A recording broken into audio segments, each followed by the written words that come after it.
আসসালামু আলাইকুম। আজকে একটা ইউনিক পরোটার রেসিপি নিয়ে আপনাদের কাছে হাজির হয়েছি। আশা করি আমার আজকের এই ইউনিক পরোটার রেসিপিটা আপনাদের ভীষণ ভালো লাগবে। এই পরোটা এত বেশি মজা, তো চিন্তা করতেছি আপনাদের সাথে শেয়ার করি। এই পরোটা বানাতে তেমন কোনো ঝামেলা হয় না, কম সময়ের মধ্যে ইনস্ট্যান্ট বানানো যায়। এই পরোটা আপনারা বাসায় বানিয়ে বাচ্চাদের টিফিনেও দিতে পারেন, আবার ইভিনিং টাইমের নাস্তা হিসেবে, সকালের নাস্তা হিসেবেও পরিবেশন করতে পারেন। তো চলুন দেখে নিই ইউনিক পরোটার রেসিপি আমি কিভাবে বানিয়েছি। এর জন্য আমি নিয়েছি এখানে 2 কাপ পরিমাণ ময়দা, আপনারা চাইলে আটাও নিতে পারেন, এবং এর সাথে অ্যাড করে দিয়েছি আমি স্বাদ মতো লবণ। কম উপকরণের মাধ্যমে এই পরোটা খেতে কিন্তু অনেক বেশি মজা।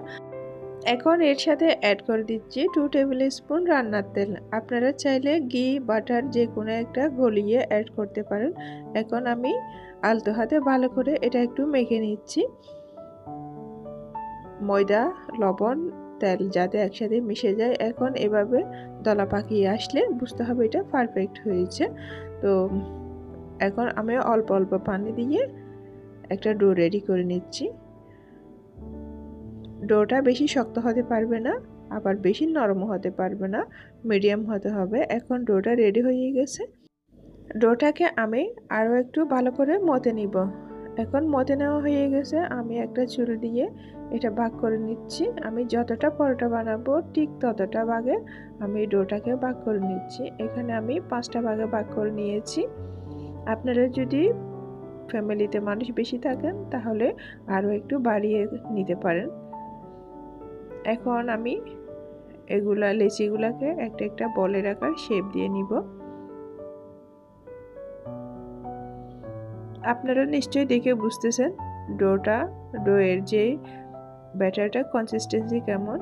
এটা একদম শক্ত না, আবার একদম বেশি নরমও না, এটা মিডিয়াম। এখন আমি একটা লেচি নিয়ে একটা রুটি রেডি করে নিব। রুটি বেলার সময় রুটিটা একটু বড় করে বেলতে হবে। আমরা যে নর্মাল রুটি খাই তার থেকে একটু বড়। এখন রুটিটা রেডি হয়ে গেছে। অনেক বড় করে রুটি আমি বেলেছি, আপনারা দেখতেছেন। এখন রুটির উপরে হাফ টিস্পুন তেল দিয়ে দিব। আপনারা চাইলে ঘি দিতে পারেন, আবার বাটারও দিতে পারেন। তো এখানে আমি অলিভ অয়েল দিয়েছি, আপনারা সয়াবিন তেলও দিতে পারবেন, সমস্যা নেই। তো এখন তেলটা ভালো করে আমি চারপাশে মেখে নিয়েছি। এখন একটা চুল দিয়ে আমি এটা শেপ দিয়ে দিয়ে ভালো করে কেটে নিব। আমি কিভাবে কাটতেছি সেটাও আপনাদেরকে দেখাচ্ছি। আমি প্রতিটি স্টেপ আপনাদেরকে দেখাচ্ছি যাতে আপনারা বুঝতে পারেন, আপনারা আমার রেসিপিটা ফলো করে আবার বাসায় বানিয়ে খেতে পারেন। অল্প উপকরণে এরকম একটা মজার রেসিপি কেনা চাই, তো সেজন্য আপনাদের সাথে আমি এই রেসিপিটা শেয়ার করতেছি।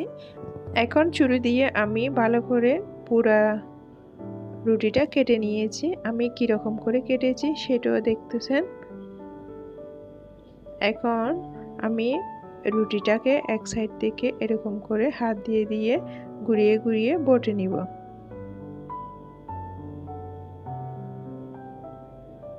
এখানে আমি অতিরিক্ত কোনো ময়দা বা আটা অ্যাড করে নেই, আবার অতিরিক্ত কোনো তেলও দিই নেই।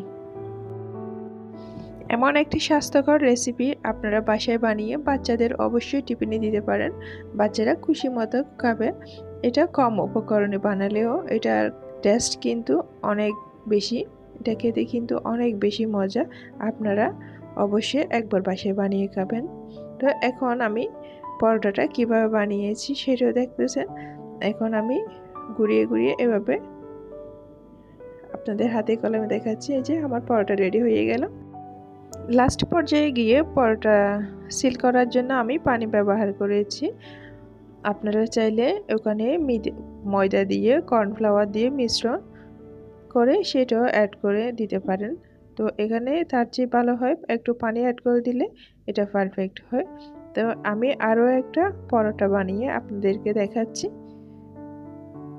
এই যে পরোটা বানিয়ে আমি রুটি রেডি করছি প্রথমে, তারপরে এর উপর তেল দিয়েছি। এখন তেল দিয়ে আমি তেলটা ভালো করে চারপাশে লাগিয়ে নিয়েছি। এখন ছুরি দিয়ে আমি আবারও সুন্দর করে কেটে নিচ্ছি। আমি প্রতিটা লেয়ার আপনাদেরকে দেখাচ্ছি আমি কিভাবে কেটেছি, যাতে আপনারা ভালো করে বুঝতে পারেন। এখন কেটে নেওয়া হয়ে গেছে, আমি হাত দিয়ে দিয়ে এভাবে এটা বটে নিচ্ছি। দেখলেন তো কতটা একটা সুন্দর রেসিপি, কম উপকরণে কম সময়ের মধ্যে এমন একটা মজার রেসিপি আপনারা অবশ্যই বাসায় ট্রাই করবেন। এখন এভাবে আমি হাত দিয়ে বটে এটা গোল করে একটা শেপ দিয়ে নিব। গোল করে শেপ দিয়ে নিয়ে আমি লাস্ট পর্যায়ে কিভাবে সিল করতেছি সেটা অবশ্যই আপনারা ফলো করবেন, যাতে এটা যখন আমরা তেলে ভাজতে যাব খুলে না যায়। এখন আমি লাস্ট পর্যায়ে একটু পানি লাগিয়ে দিচ্ছি, পানি লাগিয়ে এভাবে আমি এটা টেনে একটু সিল করে দিচ্ছি। হয়ে গেল, এটা আর খুলবে না। তা আপনারা চাইলে এই পর্যায়ে বেলুন দিয়ে একটু বেলেও নিতে পারেন, আবার চাইলে এভাবে আমার মতো হাত দিয়ে একটু চেপে চেপে চ্যাপটা করে দিতে পারেন, আবার চাইলে এরকমও রাখতে পারেন। তা এখন আমি চুলায় চলে এসেছি এই পরোটাগুলো ভাজতে। এই পরোটাগুলো অল্প তেলে ভাজা যায়, আবার আপনারা চাইলে বেশি তেলে ভাজতে পারেন। বেশি তেলে ভাজলে এটা বেশি মুচমুচা হয়ে যাবে। তো পরোটার কনসিস্টেন্সি পারফেক্ট রাখার জন্য কম তেলে ভাজাটাই সব থেকে বেটার। এই যে আমি একটা পরোটা ভেজে নিয়েছি, যেটা আগে দিয়েছি, এখন আর বাকি সব পরোটাগুলো ভেজে নিচ্ছি। দেখতেছেন তো কম তেলে ভাজার পরেও এটা কতটা সুন্দর একটা কালার এসেছে, ভিতর থেকেও একদম পারফেক্টলি কুক হয়েছে। এখন ফাইনালি আমি এটা কুক করে নিয়ে চুলা থেকে নামিয়ে নিচ্ছি। আশা করি আমার আজকের রেসিপিটা আপনাদের ভীষণ ভালো লেগেছে। যদি ভালো লাগে ফ্রেন্ডস অ্যান্ড ফ্যামিলির সাথে শেয়ার করবেন, একটা লাইক দিবেন, আর আমার চ্যানেলটা সাবস্ক্রাইব করে দিবেন, যাতে নতুন কোনো রেসিপি দেওয়ার সাথে সাথে আপনাদের কাছে পৌঁছে যায়, আপনারা আমার রেসিপিগুলো দেখতে পারেন।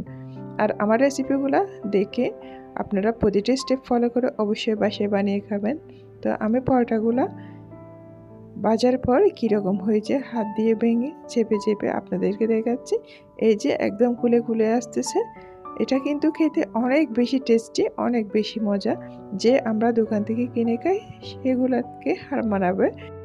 তো আজকের আমার এই ইউনিক পরোটার রেসিপিটা আপনাদের কেমন লেগেছে সেটা অবশ্যই কমেন্ট করে জানাতে ভুলবেন না, মিস করবেন না, অবশ্যই কমেন্ট করবেন। তো আজ এই পর্যন্ত। সবাই ভালো থাকবেন, সুস্থ থাকবেন, সবাই সবার জন্য দোয়া করবেন। আসসালামু আলাইকুম।